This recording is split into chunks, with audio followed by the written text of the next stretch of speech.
It appears Iran has joined Russia as an ally of Syria. President Hassan Rouhani reportedly says Tehran will work with Russia to try and prevent a strike if possible. Earlier, I spoke to Joel Rubin from the Ploughshares Fund, a foundation aimed at preventing the use of weapons of mass destruction, and I asked him how he thinks Iran will get involved. Iran's political changes over the past several months have been fascinating to watch. And in Washington, there has been at least a perception that Iranian politics will be different now going forward, certainly on the nuclear negotiations. And that's a backdrop for the debate here on Syria. There's concern amongst many in the expert community that this new potential opening with Iran could be closed if a military operation in Syria doesn't go in the right direction. So we've seen moves by the administration to try to soften the rhetoric. And as well, Hassan Rouhani, the president of Iran, has put out some tweets that imply that chemical weapons are, from his perspective, something to be deplored, and they're used to be deplored. So it's unclear how this is going to unfold. Certainly, Iran is a player in the region, and it's going to have a vote in what happens in Syria. The key is to try to figure out how to get it to play a constructive role while there are so many other difficult issues that we have to deal with them at the negotiating table. Well, you mentioned the new president of Iran, Mr. Rouhani.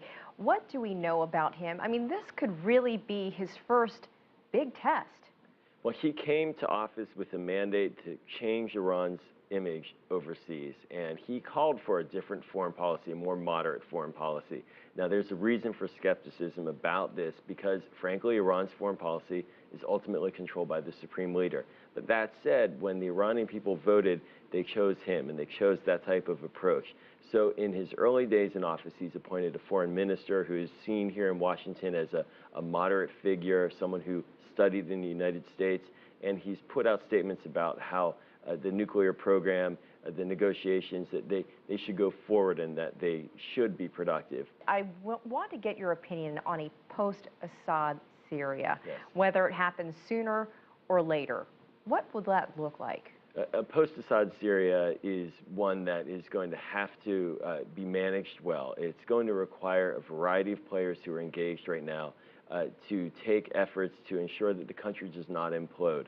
We all remember what happened in April, May of 2003 when Baghdad fell apart and the government of Iraq imploded. The country descended into chaos. And the concern here in Washington is that while Assad needs to go, the day after is very unclear. There are groups, there are jihadi elements in the opposition that are very concerning. The Free Syrian Army, the moderate opposition, is not yet strong enough to control all the territory. So it's going to take multiple countries that are involved to make sure that it does not implode and that after Assad departs, that some level of stability is maintained in that country. All right, Joel Rubin from Ploughshares, we appreciate your time as always. Thank you for having me.